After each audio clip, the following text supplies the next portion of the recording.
Betwabu, beautiful people. Betwabu. Betwabu, Betwabu, Betwabu. All right, Sawu Bona. Titi Alicia Sawu Bona.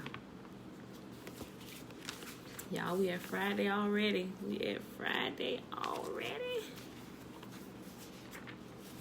Okay, y'all. Today, we are on day 165. It is June the 5th, 2020. We are reading Isaiah 10, 11, and 12. That's Wabu. Wow, 12 is only 6 verses.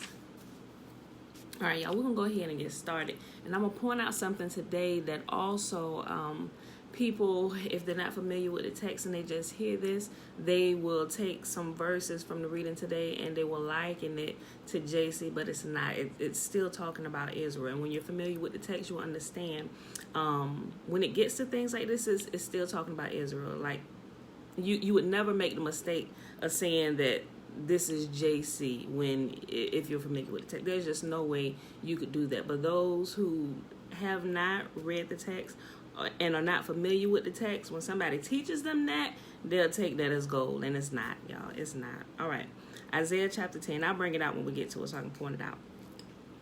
Isaiah chapter 10. Woe unto them that decree unrighteous decrees, and that write grievousness which they have prescribed, to turn aside the needy from judgment, and to take away the right from the poor of my people, that widows may be their prey, and that they may rob the fatherless.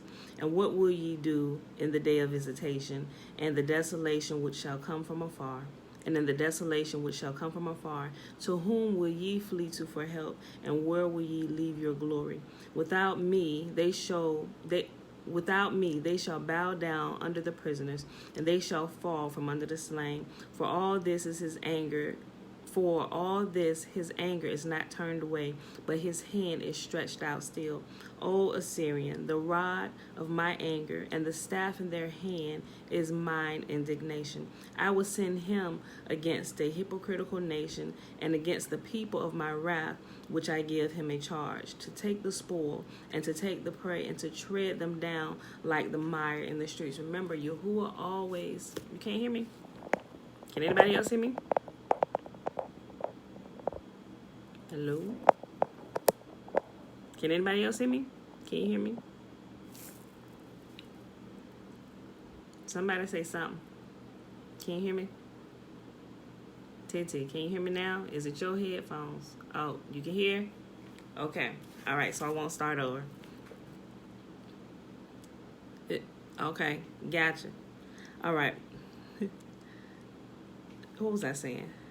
Okay, I was about to say, remember, like I told you before, when Yahuwah chastises the inhabitants of the earth, he always uses another nation to bring the chastisement. So you will hear him say, I will bring him from afar to do this, to do that. So pay attention to that, y'all. If you pay attention to those things, you can keep yourself within context and understand it without getting all discombobulated, okay?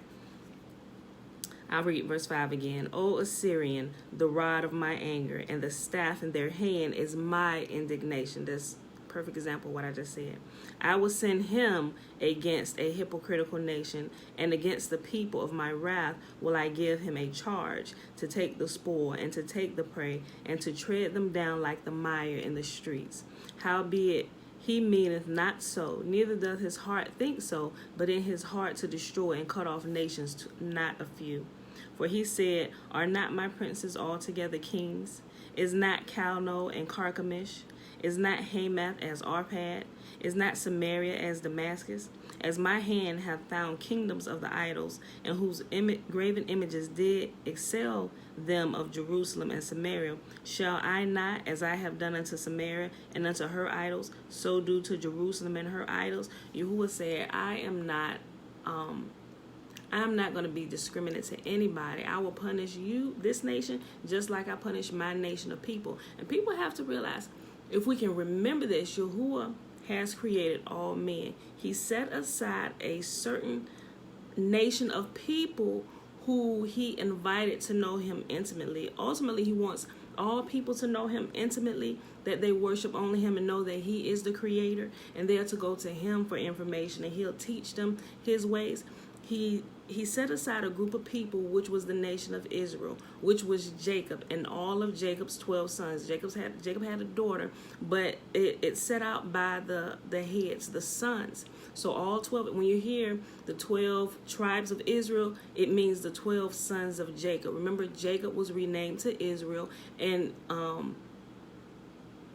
the tribes are his sons. I didn't want to get tongue tied.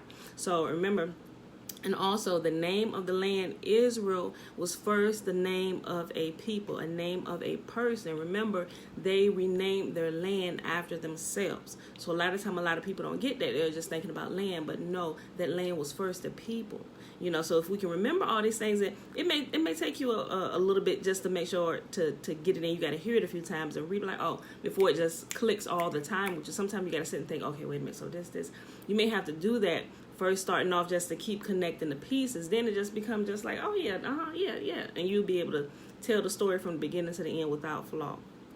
Without hiccup. So Yahuwah chastises every nation. He's fair.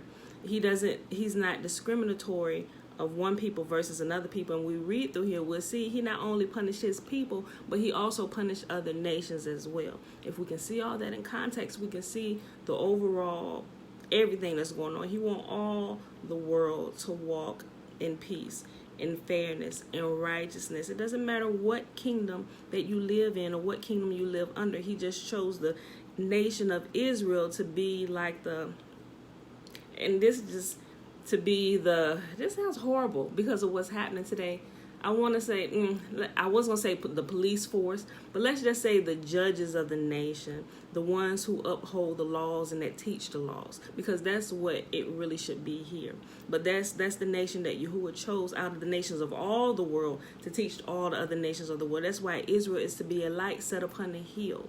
They are to be a light unto all the nations. They are to teach the righteous decrees. But because our ancestors were acting a goddamn fool, and some of us are still acting a fool today, we're being chastised just like the other nations are being chastised. Yahuwah is showing no favor to anybody, you know. So, okay.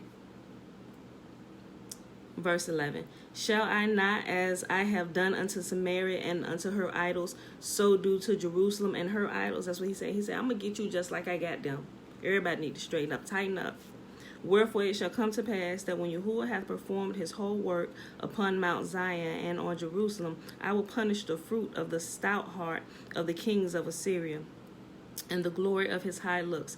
For he said, by the strength of my hand I have done it, and by my wisdom, for I am prudent, and I have removed the bounds of the people, and have robbed their treasures, and I have put down the inhabitants like a valiant man.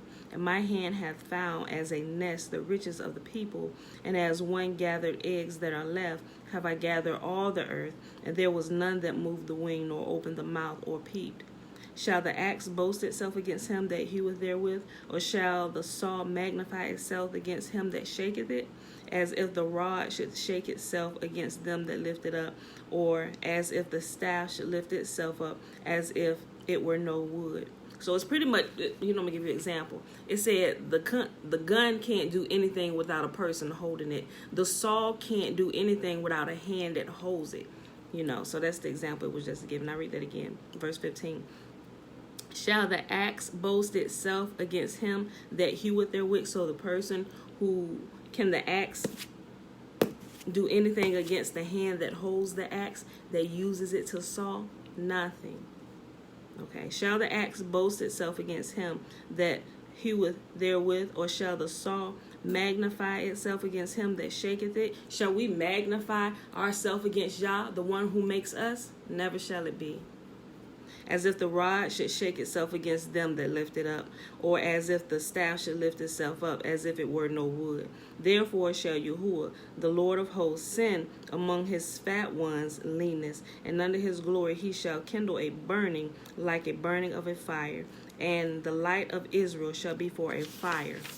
and his holy one for a flame, and it shall burn and devour his thorns and briars in one day, and shall consume the glory of his forest, and of his fruitful field, both soul and body, and they shall be as when a standard bearer fainteth.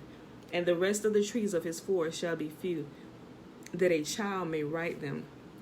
And it shall come to pass in that day that the remnant of Israel, and such as escape of the house of Jacob, shall no more gainstay upon him that smote them, but shall stay upon Yahuwah, the Holy One of Israel, in truth. The remnant shall return, even the remnant of Jacob, unto Almighty Yahuwah. For though thy people, Israel, be as the sand of the sea, yet a remnant of them shall return. The consumption decreed shall overflow with righteousness. For Yahuwah, the God of hosts, shall make a consumption, even determined in the midst of all the land. Therefore thus saith Yahuwah, the God of hosts, O my people that dwells in Zion, be not afraid of the Assyrian. He shall smite thee with a rod, and shall lift up his staff against thee, after the manner of Egypt. For yet a little while the indignation shall cease, and my anger in their destruction. So he brought Assyria against his people to chastise them, but he told them, don't be afraid, do what's right, and I'll be there with you. Turn back to me. It ain't gonna last too long. I'll lift my hand when my anger has ceased, and I chastise all you for doing what I told you not to do. Verse 26. I'll read 25 again. For yet a very little while, and the indignation shall cease, and my anger in their destruction. And Yahuwah of hosts shall stir up a scourge for him, according to the slaughter of Midian at the rock of Oreb. And as his rod was upon the sea, so shall he lift it up after the manner of Egypt. And it shall come to pass in that day that his burden shall be taken away from off thy shoulder, and his yoke from off thy neck. And the yoke shall be destroyed because of the anointing. And he is come to Aiath, he is passed to Migron at Michmash, and he has laid up his carriages. They are gone over the passage. They have taken up their lodging at Geba. Ramah is afraid. Gibeah of Saul is fled. Lift up thy voice, O daughter of Galim. Cause it to be heard unto Laish, O poor Anathoth. Madmenah is removed. The inhabitants of Gibeon gather themselves to flee. As yet shall he remain at Nob that day. He shall shake his hand against the mount of the daughter of Zion, the hill of Jerusalem. Behold, Yahuwah, the Lord of hosts, shall lop the bow with terror, and the high ones of stature shall be hewn down, and the haughty shall be humble. And he shall cut down the thickets of the forest with iron, and Lebanon shall fall by the mighty one. All right, y'all, Isaiah chapter 11. Now, chapter 11 of Isaiah is what I was specifically talking about, where they take this out of context because they don't understand the text, and I know that they don't read it, because there's no way that you can get this. I can see the logic of how they explain it, but it's still talking about Israel. Remember, when Yahuwah refers to his son, he said, and if you go back to Exodus chapter 4, if you read Exodus chapter 4, there's a few examples even in that chapter when he was bringing them out. He was talking to Pharaoh. He said, listen, my firstborn son is Israel. And I believe that's Exodus 4 verse 22. My firstborn son is Israel. Let him go that he may worship me. We know Pharaoh refused. And he said, because you killed my firstborn son. Now, when he said firstborn son, who was he talking about? Was he talking about one person? Or was he talking about all the children of Israel who were in bondage currently under his rule? He was talking about all the children of Israel, all the children of Jacob, all the descendants of Jacob is his firstborn son. When he says Israel, he's referring to a nation of people. When he says Jacob, remember, Jacob had been dead and gone by now. Jacob was already sleeping with the fathers. He was already in the grave. So who was Yahuwah talking about? Whose cries did he hear? Jacob was already dead and in the grave. He was talking about the cries of his people, and he referred to his people Jacob. We could refer to, like our if somebody referred to us, they could call us by one name referring to all of us. They would probably use your last name to refer to the whole house. Murphy over here, so we would know. All right, come on, y'all, let's go. He's talking about our entire household, especially if we were in a gathering or something talking about us. I want Murphy and everybody under Murphy or whatever. You get what I'm saying, right? Okay, so at this time, he said, My firstborn son is Israel. All them people that you held under bondage, who can, mind you, remember y'all, they were not in bondage the entire time they were in Egypt. They sojourned the land of Egypt 430 years, meaning the entire time that they were there. But half the time they were free because Joseph was still alive, and the current Pharaoh was still there. So, but when the current Pharaoh, who had seen the wonders of Yah, had heard the wisdom of Joseph, was there, Israel, the nation of Israel, got to live free. Matter of fact, the Pharaoh gave Israel the best portion of the land in Egypt when they came, which was Goshen. So they were living in the best portion. That's what Pharaoh told Joseph to do. He said, give them the best portion. You will see that when you go read. I forget exactly what verse it is. He said, give them the best portions of the land. 30. Okay. And so, when the new Pharaoh came and it says he knew not who Joseph was, he began to look at all the people. Imagine, they had already been there 200-something years now. They had already been there. They weren't slaves. They weren't working on a hard labor. Everybody would mind their own business. Everything was good in the land of Egypt. To this new Pharaoh, he decided to deal wisely with them. He said, listen, if we get an enemy coming up against us, they may side with our enemy and decide to join our enemy and take over us. So let us deal wisely with this people, and we'll keep our hand over them so that they'll always be under our control. And that's when the bondage started for them, and it got progressively worse over the years till the cries reached the ears of Yah, and he raised up a deliverer from within the midst of them, who was Moses, right?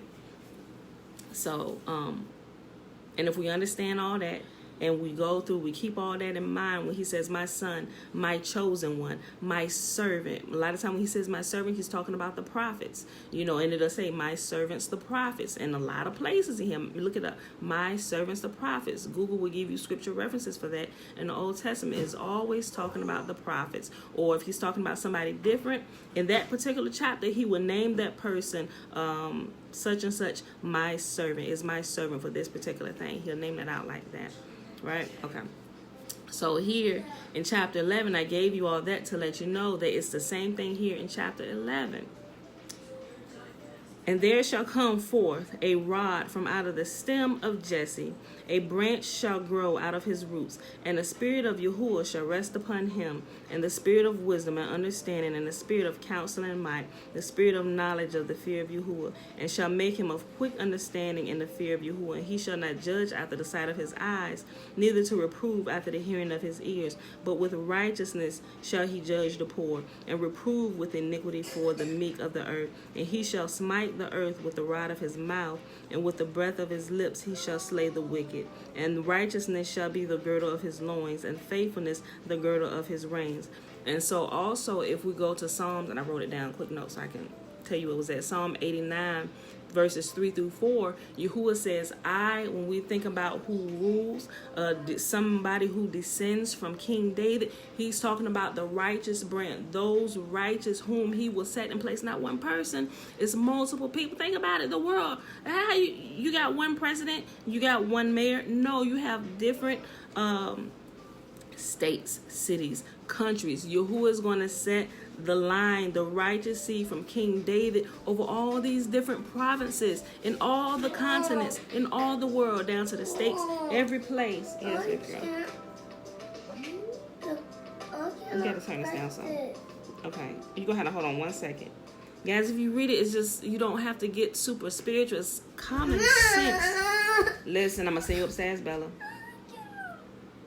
So, and that's what you do. There's a chain of command, and Yahuwah uses a chain of command. There's a chain of command with the heavenly hosts. Why wouldn't we use? That's where we get it from here on the earth. The enforcement, law enforcement, chain of command, military. Where do you think we get it from? We don't. For some reason, they seem to get us to believing in fairy tales, like something supernatural, spooky that we've never seen before is going to happen when Yahuwah has been telling us all along, right before our face. What are you trying to get, babe? That's not playing. There you go. Okay. And it's the same thing, y'all. It's the same exact thing. All right, I'll read 4 again. But with righteousness shall he judge the poor. I'm sorry, did I tell you what this was? Psalm 89, 3-4 is, I will establish your descendants as kings forever. And you can take that scripture reference and bring it back to here. Your descendants with an S as kings with an S forever. Right? So if, like I said, if we understand this, guys, we can piece it all together. Although they have it scattered around all the places, when you read it enough, you're able to put the pieces together. You're able to put the scriptures. Oh, that goes. See, that's supposed to go here. Why they put it all the way back there? You see what I'm saying? So that's why we're reading it out loud, so you can hear it out loud, and I can help you kind of walk through it. You know, not like directly, but I'm pointing out different ones. If you look over here and see, let's go back and read the story. See how that lines up? See, oh yeah, that is the same time. A lot of time, if you don't read it enough, you're not able to put it together like that. You know, I've learned how to do this over the last couple of years, just simply by reading and listening to it literally all the time. Like, I got the Bible playing in my ears when I'm cleaning or when I'm working. That's why, that's why I'm able to, like, wait a minute, hold on, I heard that. Hold on, now let me put both of these together. Let me read this and read it. Wait a minute. So these are the same characters over here. What's the same time? It's literally a puzzle, guys, and the pieces have been scattered around. And that we're coming together so we can put the pieces together. I don't know everything. I'm still learning. So I will listen to people when they say, sis, wait a minute, but what about, oh, you got a point there. Let me look into that. So I've learned to quiet myself down and listen to different people and their opinions and stuff, because I may not always be right, y'all. All right. And the righteousness shall be the girdle of his loins, and the faithfulness the girdle of his reins. The wolf also shall dwell with the lamb, and the leopard shall lie down with the kid, and the calf and the young lion and the fatling together, and the little child shall lead them, and the cow and the bear shall feed their young ones. Their young ones shall lie down together, and the lion shall eat straw like the ox, and the sucking child shall play on the Right, hold on. Think about something, y'all. How this goes back to the sacrifices, because that's something that kept eating them. I was like, Father, there's something else to these sacrifices and stuff. So I started, okay, it's a cookout, they cleaning meat and all this stuff. But listen, okay, so over in the state of Israel, overseas in Jerusalem, where everybody thinking is the real people, but it's not. Okay, you see what they doing over there, building the temple, and they talking about reinstituting the sacrifices and stuff, and how they pull out things in Ezekiel about the building of the new temple and all this stuff. But it says in verse 7 over here, when it talks about this, he said,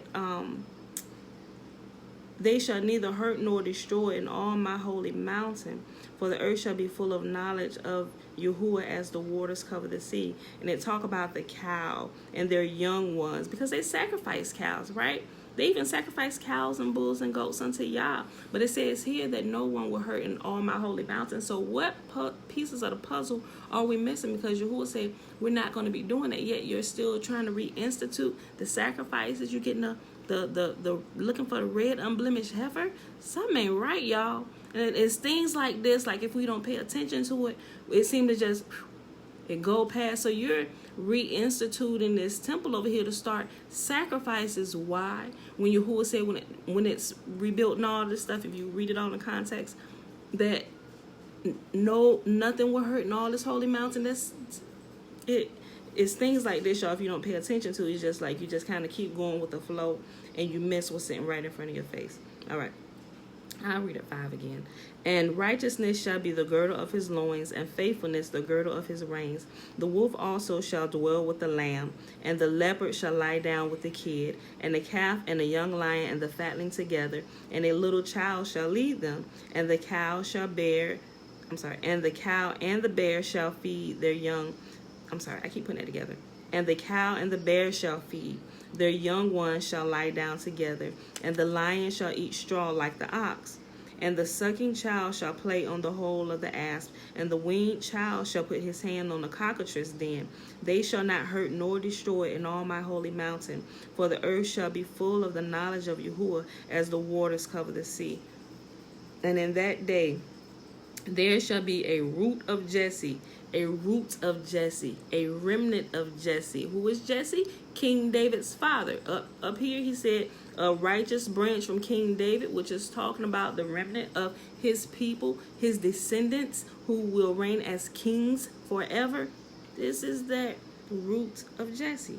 And in that day there shall be a root of Jesse, which shall stand for an ensign to the people. To it shall the Gentiles seek, and his rest shall be glorious. And it shall come to pass in that day that Yahuwah shall set his hand again the second time to recover the remnant of his people, which shall be left from Assyria, and from Egypt, and from Pathros, and from Cush, and from Elam, and from Shinar, and from Hamath, and from the islands of the sea, which includes the Caribbean and the United States, all this stuff over here. And he shall set up an ensign for the nations, and they shall assemble the outcasts of Israel, us, the black folk. Why, the whole reason why this protest is going on now. And gather together the dispersed of Judah from the four corners of the earth. The envy of Ephraim shall depart, and the adversaries of Judah shall be cut off.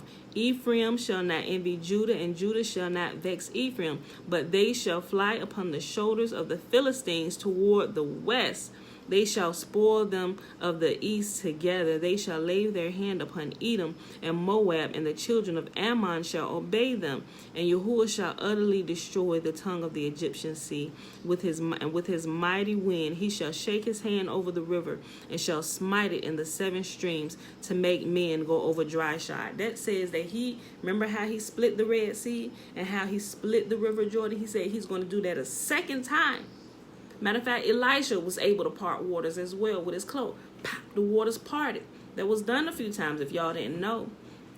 He said, but I am going to smite the rivers again, so that men may walk over dry shod, so they can walk over dry land again. We have not seen that yet.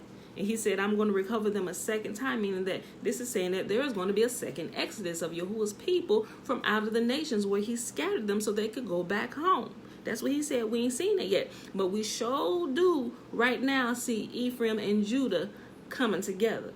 He said, they will no longer envy. You know the disunity among our people? He said there's no longer going to be any disunity. He said they're going to join together as one stick. I'll read that again. 13. The envy also of Ephraim shall depart, and the adversaries of Judah shall be cut off. Ephraim shall not envy Judah, and Judah shall not vex Ephraim, but they shall fly upon the shoulders of the Philistines toward the west. They shall spoil them on the east together. They shall lay their hand upon Edom and Moab, and the children of Ammon shall obey them.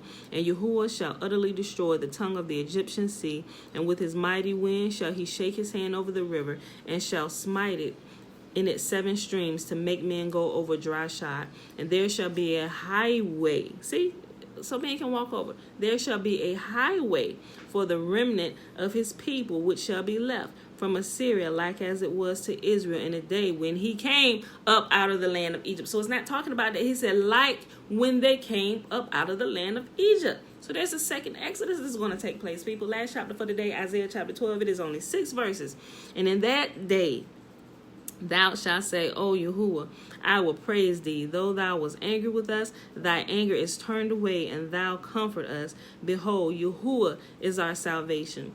I will trust, and I will not be afraid, for Yahuwah, Jehovah, says Jehovah, but we know that doesn't say Jehovah. For Yahuwah is my strength and my song. He also is become my salvation. Therefore with joy shall ye draw water out of the wells of salvation. And in that day ye shall say, praise Yahuwah, call upon his name, declare his doings among the people, make mention that his name is exalted. See how Yahuwah always talks about his own name? Yahuwah only always talks about his own name. Pay attention to that.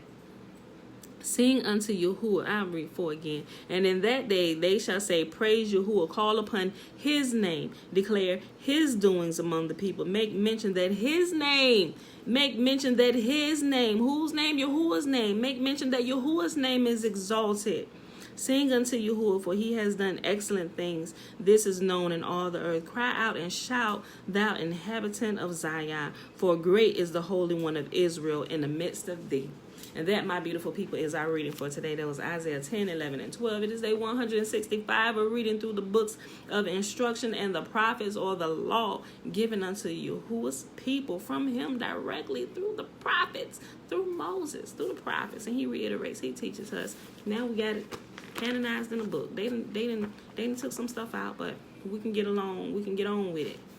It is June the 5th, 2020, Friday. Remember, the Sabbath with the new moon, remember it came on the Saturday, so the Sabbath shifts back to Saturday. So tomorrow, my beautiful people, we will not be here. I will see you bright and early on Sunday morning. So let's go ahead and do this blessing, which we all know is found in Numbers chapter 6, verses 22 through 27. And Yahuwah spake unto Moses, saying, Speak unto Aaron and unto his sons, saying, On this wise you shall bless the children of Israel, saying unto them, May Yahuwah bless us and keep us. May Yahuwah make his face to shine upon us and be gracious unto us. May Yahuwah lift up his countenance upon us and give us his peace. And they shall put my name, there you go again. Yahuwah said, they shall put my name upon the children of Israel, and I will bless them. Not somebody else gonna come bless them when you say somebody else's name. He said, put my name upon my people, and I will bless them. All right, beautiful people, I love y'all, and I will see y'all bright and early Sunday morning. Sundays, we do it 7:30 a.m. Eastern Standard Time. Bruce.